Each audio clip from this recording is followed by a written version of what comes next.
नमस्कार। भाषा ज्ञान पर आधारित हमारे चैनल हिंदी जगत में एक बार फिर आपका स्वागत है। हमारा आज का वीडियो कक्षा 12वीं की पाठ्य पुस्तक आरोह भाग 2 के गद्य खंड के अंतर्गत फणीश्वर नाथ रेणु जी द्वारा रचित पाठ पहलवान की ढोलक पर आधारित है। इस वीडियो में हम लेखक परिचय, पाठ का प्रतिपाद्य, पाठ्य पुस्तक के प्रश्नों के हल एवं कुछ अन्य महत्वपूर्ण प्रश्नों पर चर्चा करेंगे। तो आइए प्रारंभ करते हैं लेखक परिचय से। हिंदी साहित्य में प्रतिष्ठित कथाकार एवं आंचलिक उपन्यासकार फणीश्वर नाथ रेणु का जन्म 4 मार्च सन 1921 में बिहार के पूर्णिया जिले में हुआ था। इन्होंने हिंदी उपन्यास विधा को नई दिशा प्रदान की। गांव की भाषा, संस्कृति और लोक जीवन पर केंद्रित कथा साहित्य का सृजन किया। इन्होंने अंचल की समस्याओं को साहित्य में विशिष्ट स्थान दिया। इनकी प्रमुख रचनाएं हैं मैला आंचल, परती परिकथा, ठुमरी, अगिनखोर, वन तुलसी की गंध आदि। इनकी तमाम रचनाएं 5 खंडों में रेणु रचनावली के नाम से प्रकाशित हैं। इन्हें प्राप्त पुरस्कारों की बात करें तो इन्हें साहित्य साधना एवं राष्ट्रीय भावना हेतु भारत सरकार द्वारा पद्मश्री से अलंकृत किया गया है। एक नज़र डालते हैं इनकी भाषा शैली पर। ये अंचल विशेष से प्रभावित रहे हैं। आम बोलचाल की भाषा एवं मिश्रित शब्दावली का प्रयोग किया गया है। गंभीर विषयों पर संस्कृतनिष्ठ भाषा का प्रयोग है। इनकी भाषा में चित्रात्मकता है तथा विशेषणों का सुंदर प्रयोग दर्शनीय है। इनका देहावसान 11 अप्रैल सन 1977 में पटना में हुआ। अब बात करते हैं पाठ के प्रतिपाद्य की। कहानी पहलवान की ढोलक फणीश्वर नाथ रेणु की प्रतिनिधि कहानियों में से एक है। यह कहानी मुख्य रूप से लुट्टन नाम के एक पहलवान की जिजीविषा और हिम्मत का वर्णन करती है। यह शासन व्यवस्था के बदलने के साथ लोक कला और उसके कलाकार के अप्रासंगिक हो जाने की कहानी है। राजा साहब के स्थान पर नए राजकुमार का आना सिर्फ व्यक्तिगत सत्ता परिवर्तन नहीं, बल्कि जमीनी पुरानी व्यवस्था के पूरी तरह पलट जाने और उस पर सभ्यता के नाम पर एकदम नई व्यवस्था के आरोपित हो जाने का प्रतीक है। दूसरे शब्दों में कहा जाए तो यह भारत पर इंडिया के छा जाने की समस्या है, जो लुट्टन पहलवान को लोक कलाकार के आसन से उठाकर पेट भरने के लिए निरीहता की भूमि पर पटक देती है। गरीब पहलवान जीवट ढोलक के बोल में न सिर्फ स्वयं को बल्कि भूख व महामारी से दम तोड़ रहे गांव को भी मौत से लड़ने की ताकत प्रदान करता है। कहानी के अंत में भूख महामारी की शक्ल में आई त्रासद करुणापूर्ण परिस्थितियां हमारे समक्ष अनेक प्रश्न चिन्ह खड़े करती हैं। क्या कला की प्रासंगिकता व्यवस्था के मुखापेक्षी है अथवा उसका कोई स्वतंत्र मूल्य भी है? मनुष्यता की साधना और जीवन सौंदर्य के लिए लोक कलाओं को प्रासंगिक बनाए रखने में हमारी क्या भूमिका हो सकती है? अब एक नज़र डालते हैं पाठ्य पुस्तक के प्रश्नोत्तर पर। प्रश्न 1, कुश्ती के समय ढोल की आवाज़ और लुट्टन के दांव पेच में क्या तालमेल था? पाठ में आए ध्वन्यात्मक शब्द और ढोल की आवाज़ आपके मन में कैसी ध्वनि पैदा करते हैं, उन्हें शब्द दीजिए।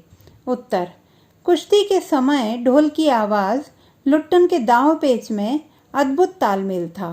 ढोल की एक एक थाप उसे मन कुश्ती के दांव पेच सिखाती हुई प्रतीत होती थी। ढोल से निकली हुई ध्वनियाँ उसे निम्नलिखित अर्थ और आदेश दिया करती थीं, जैसे चटाक चटधा उठा पटक दे, चटधा गिड़धा आजा भिड़ जा, ढाक धिना वाह पट्ठे, ढाक धिना तिरकट तिना दाव काट बाहर हो जा, चट गिड़धा मत डरना, धिना धिना धिक धिना चित्त करो, धा गिड़ गिड़ वाह बहादुर। यह ध्वन्यात्मक शब्द हमारे मन में भी उत्साह का संचार करते हैं और संघर्ष से लड़ने की प्रेरणा देते हैं। प्रश्न 2, कहानी के किस किस मोड़ पर लुट्टन के जीवन में क्या क्या परिवर्तन आए? उत्तर, कहानी में ऐसे अनेक मोड़ हैं जहां लुट्टन के जीवन में परिवर्तन आते हैं। जैसे बाल्यावस्था में 9 वर्ष की आयु में अनाथ होना, विधवा सास द्वारा लालन पालन, श्यामनगर दंगल में पहलवान चांद सिंह को कुश्ती में पछाड़कर राज पहलवान बनना, 15 वर्ष पश्चात अचानक राजा साहब की मृत्यु के बाद नए राजा द्वारा दरबार से हटा दिया जाना, गांव लौटकर गांव के बाहर अखाड़ा बनाकर ग्रामीण युवकों को कुश्ती सिखाना, अकस्मात सूखा व महामारी से गांव में हाहाकार, दोनों बेटों की मृत्यु, पुत्रों की मृत्यु के 4-5 दिन बाद लुट्टन पहलवान की मृत्यु। प्रश्न 3, लुट्टन पहलवान ने ऐसा क्यों कहा होगा कि मेरा गुरु कोई पहलवान नहीं, यही ढोल है? उत्तर, लुट्टन ने कुश्ती के दाव पेच किसी उस्ताद से नहीं सीखे थे। ढोल के उत्तेजक स्वर उसे कुश्ती करते हुए संघर्ष की प्रेरणा देते थे। उसका तन बदन उत्तेजना से भरकर दंगल के लिए मचलने लगता था। श्यामनगर के मेले में उसने शेर के बच्चे चांद सिंह को इसी आवाज के बल पर हराया था। इसी कारण जब वह कुश्ती जीता तो उसने सबसे पहले अपने ढोल को प्रणाम किया और इस तरह उसने ढोल को अपना गुरु मान लिया। प्रश्न 4, गांव में महामारी फैलने और अपने बेटों के देहांत के बावजूद लुट्टन पहलवान ढोल क्यों बजाता रहा? उत्तर, लुट्टन पहलवान का ढोल की आवाज के साथ गहरा रिश्ता था। ढोल की आवाज उसमें जीवंतता भरती थी। वह जानता था कि यह ढोल न केवल उसे बल्कि औरों को भी उत्साह देता है, मानो यह सन्नाटे में जिंदगी के होने का एहसास भरता है। इसी कारण महामारी के दौरान जब गांव में निराशा का माहौल व्याप्त हो गया था, चारों तरफ मृत्यु का सन्नाटा पसरा था, घर के घर खाली हो रहे थे, ऐसी स्थिति में उस विभीषिका को पहलवान की ढोलक मानो चुनौती दे रही थी। ढोल की आवाज से निराश लोगों के मन में उमंग जगती थी। वह ढोल की आवाज लोगों को अंत तक जोश व उत्साह से लड़ने की प्रेरणा दे रही थी। अतः बेटों की मृत्यु के बावजूद उसने सन्नाटे को तोड़ने और जीवन के उत्साह को बनाए रखने के लिए ढोल बजाना जारी रखा। प्रश्न 5, ढोलक की आवाज का पूरे गांव पर क्या असर होता था? उत्तर, महामारी की त्रासदी से जूझते ग्रामीणों को ढोलक की आवाज संजीवनी शक्ति की तरह मौत से लड़ने की प्रेरणा देती थी। बच्चे, बूढ़े और जवानों की शक्तिहीन आंखों में मनोदंगल का दृश्य और उत्साह नाचने लगता था। उनकी स्पंदन शक्ति से शून्य स्नायुओं में भी बिजली सी दौड़ जाती थी। हालांकि ढोलक की आवाज बुखार को दूर नहीं कर सकती थी और मरने वाले रोगी मौत से नहीं बच पाते थे, किंतु जीते जी मौत का भय उन्हें सताना बंद कर देता था। वह आराम से मर सकते थे। इस प्रकार ढोल की आवाज उनके जीवन के कष्टों को कम करने में सहायक थी। प्रश्न 6, महामारी फैलने के बाद गांव में सूर्योदय और सूर्यास्त के दृश्य में क्या अंतर होता था? उत्तर, महामारी फैलने के बाद सूर्योदय और सूर्यास्त के दृश्य बिल्कुल अलग होते थे। सूर्योदय होते ही जहां लोग कांखते कूंखते कराहते अपने घर से निकलकर अपने पड़ोसियों व आत्मियों को ढाढ़स बंधाते थे, उनके चेहरे पर उस समय चमक रहती थी। वह बचे हुए लोगों को शोक न करने की सलाह देते थे। वहीं सूर्यास्त होते ही सभी लोग अपनी अपनी झोंपड़ियों में घुस जाते थे। उस समय वे चूं तक न करते थे। उनके बोलने की शक्ति मानो चुक जाती थी। यहाँ तक कि माताओं में भी अपने दम तोड़ते पुत्र को अंतिम बार बेटा कहकर पुकारने की हिम्मत न होती थी। ऐसे समय में पहलवान की ढोलक की आवाज ही रात्रि की विभीषिका को चुनौती देती प्रतीत होती थी। प्रश्न 7, कुश्ती या दंगल पहले लोगों और राजाओं का प्रिय शौक हुआ करता था। पहलवानों को राजा एवं लोगों के द्वारा विशेष सम्मान दिया जाता था। क, ऐसी स्थिति अब क्यों नहीं है? उत्तर, सबसे प्रमुख, अब पहले की तरह राजाओं का शासन नहीं रहा। आज पहलवानों को न तो उतना सम्मान मिलता है और न ही पहले की तरह दंगल आदि आयोजित किए जाते हैं। दूसरे मनोरंजन के अन्य आधुनिक साधन विकसित हो गए हैं। अब कुश्ती का स्थान अन्य खेलों जैसे क्रिकेट, फुटबॉल, बैडमिंटन आदि ने ले लिया है। ख, इसकी जगह अब किन खेलों ने ले ली है? उत्तर, कुश्ती का स्थान अब अन्य आधुनिक खेलों ने जैसे क्रिकेट, बैडमिंटन, शतरंज, फुटबॉल, टेनिस एवं हॉकी आदि ने ले लिया है। प्रश्न ग, कुश्ती को फिर से प्रिय खेल बनाने के लिए क्या क्या कार्य किए जा सकते हैं? उत्तर, कुश्ती को फिर से प्रिय खेल बनाने हेतु पहलवानों को उचित प्रशिक्षण दिया जाना आवश्यक है। इस हेतु ग्रामीण स्तर पर पंचायतों के माध्यम से अखाड़े तैयार किए जाएं। विविध स्तरों पर कुश्ती के मुकाबले करवाए जा सकते हैं। मीडिया द्वारा इसे प्रचारित कर अन्य लोगों का रुझान इस ओर बढ़ाया जा सकता है। पहलवानों को सरकार की ओर से इतनी धनराशि दी जाए जिससे वे सहजता से अपना जीवन यापन कर सकें। साथ ही विविध क्षेत्रों में पहलवानों को सेवा में लेकर भी कुश्ती को बढ़ावा दिया जा सकता है। प्रश्न 8, आशय स्पष्ट करें। आकाश से टूटकर यदि कोई भावुक तारा पृथ्वी पर जाना भी चाहता तो उसकी ज्योति और शक्ति रास्ते में ही शेष हो जाती थी। अन्य तारे उसकी भावुकता अथवा असफलता पर खिलखिलाकर हंस पड़ते थे। उत्तर, प्रस्तुत पंक्तियों में लेखक अमावस्या की रात की विभीषिका का चित्रण करता है। महामारी के कारण गांव में व्याप्त सन्नाटे की स्थिति में एक तारा मनोपीड़ित लोगों की दुर्दशा पर भावुक होकर आकाश से टूटा और सांत्वना देने के लिए पृथ्वी की ओर दौड़ा, परंतु वह बेचारा क्या करे?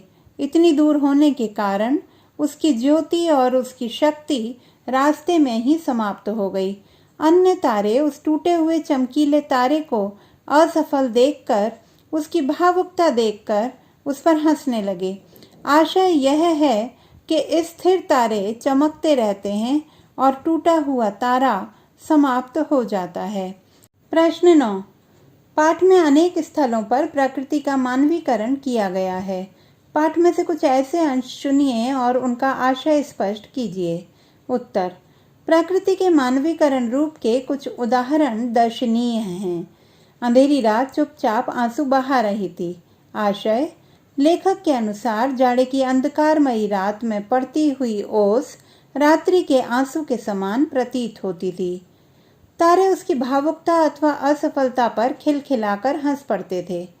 आशय, तारों को हंसते हुए दिखाकर उनका मानवीकरण किया गया है। वे मजाक उड़ाते हुए से प्रतीत होते हैं। निस्तब्धता करुण सिसकियों और आहों को बलपूर्वक अपने हृदय में दबाने की चेष्टा कर रही थी।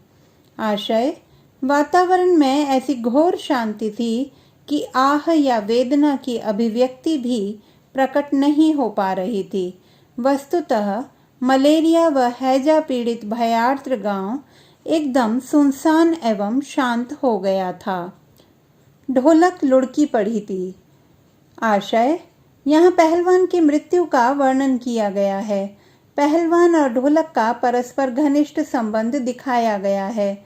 ढोलक का बजना ही पहलवान के जीवन का पर्याय था, इसीलिए ढोलक को लुढ़की पड़ी बताकर उसका मानवीकरण किया गया है। प्रश्न 10, ढोलक की थाप मृत गांव में संजीवनी शक्ति भरती रहती थी। कला से जीवन के संबंध को ध्यान में रखते हुए चर्चा कीजिए। उत्तर, कला और जीवन का अटूट संबंध है। कला के विभिन्न भेद हैं। संगीत व काव्य की श्रेष्ठता तो सर्व स्वीकार्य है। ये दोनों निराश मनों में उत्साह का संचार करते हैं। वीर गाथा काल का समस्त साहित्य ऐसा ही है। आल्हा उदल पर आधारित काव्य पढ़कर या सुनकर लोग जोश से भर उठते हैं। युद्ध में गीत व संगीत से जवानों में मर मिटने का जोश उत्पन्न हो जाता है। हास्य व्यंग्य की कविताएं सुनकर जहां भ्रष्टाचारी तिलमिला जाते हैं, तो नृत्य, अभिनय, चित्रकला ये तभी सफलता व प्रसिद्धि को प्राप्त करते हैं जब जीवन से जुड़ते हैं। किसी भी वाद्य यंत्र के स्वर संगीत पर हजारों व्यक्तियों को एक साथ झूमते हुए देखा जा सकता है। अब बात करते हैं कुछ अन्य महत्वपूर्ण प्रश्नों की।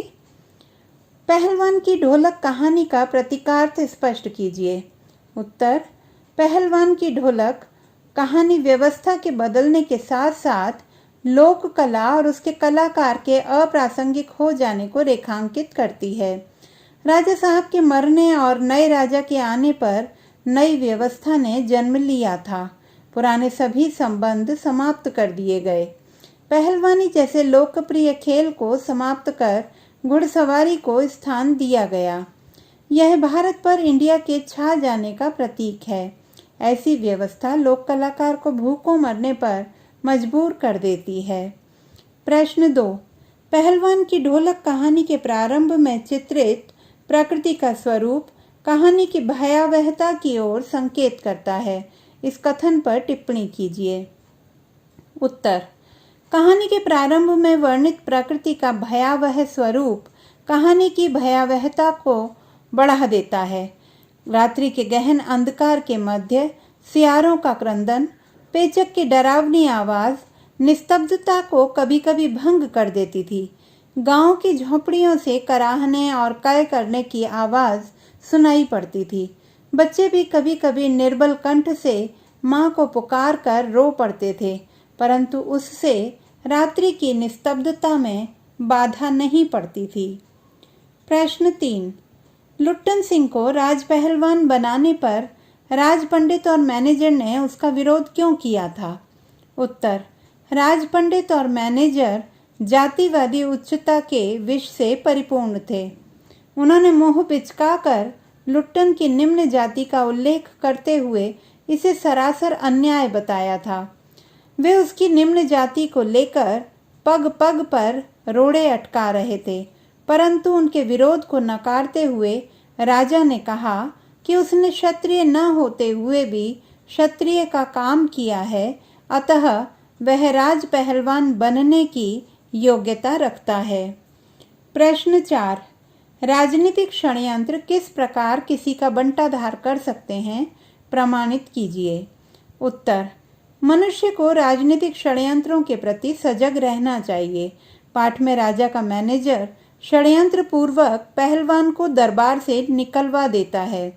वह चाहता तो भूतपूर्व राजा के प्रति उसकी निष्ठा और उसके बाल बच्चों का हवाला देकर उसे राज संरक्षण दिलवाए रख सकता था, परंतु उसने नए राजा को उसके विरुद्ध भड़काते हुए उस पर किए जाने वाले खर्च को महाभयानक की संज्ञा दी। इस तरह उसके उकसाने से पहलवान की आजीविका ही समाप्त हो गई और वह भूखों मरने पर विवश हो गया। प्रश्न 5, पहलवान की अंतिम इच्छा क्या थी और क्यों? उत्तर, पहलवान की अंतिम इच्छा थी कि उसे चिता पर पेट के बल लिटाया जाए, चित्त नहीं, क्योंकि वह जीवन में कभी भी चित्त नहीं हुआ था।